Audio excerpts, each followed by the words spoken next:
Preston and I first met at college up in Canada, and he was very intelligent, and I thought, I could never get a man like that.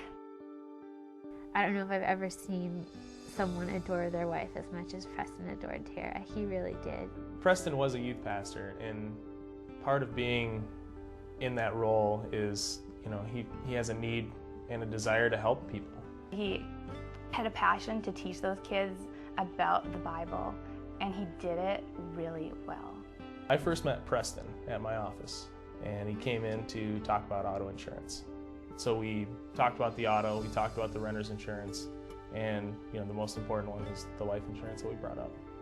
When they first came into the office, they were interested in something inexpensive, something they could afford on a young couple's budget. So I introduced a term policy, just to get them in the door, to help them be insured, and with the goal of getting it converted into something permanent at a later time. It was the night of September 15th, and Preston and Jacob and I were going to drive to Canada to see my family. I was 10 weeks pregnant, and most of our friends and family didn't even know that I was pregnant.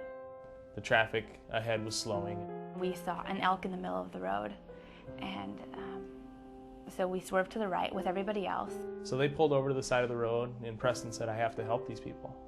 Just Preston, that's who he was. He helped people. People were injured. He said, I need to call 911. He went back to his car, got his phone, ran back over to the scene, and at that time, after he'd made the 911 call, there was a car that didn't see the accident that came up too fast and swerved and hit Preston.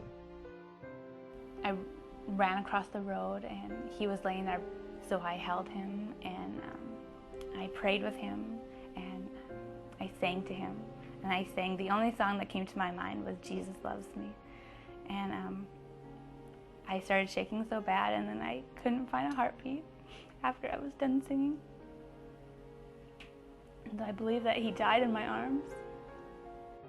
I just couldn't believe it. It's one of those things that, like, this is not happening.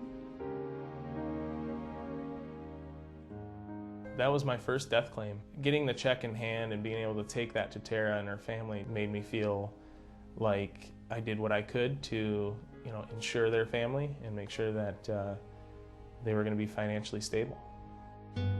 Today, Tara and the kids are doing great. Micah, their second son, was born in April. Because of the life insurance, she's able to stay at home, and she's able to watch her kids grow up, and she's taking care of them. It is challenging being a single mother. It's very hard to know that nobody will walk in the door at the end of the day and give me a hug, or the boys will run to see their daddy. That's not going to happen.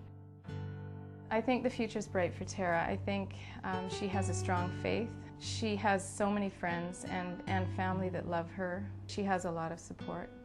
I would really encourage young people to get life insurance, because you're not invincible and you don't know what can happen. And I was completely naive thinking we would see our 50th wedding anniversary, and that's the hope that most people have when they get married, but you just can't plan on that. And so no matter if you have children or whether you don't, it's peace of mind. Since Preston and I had always wanted to stay home with our children, the life insurance policy allowed us to continue that dream. And I'm so thankful for that.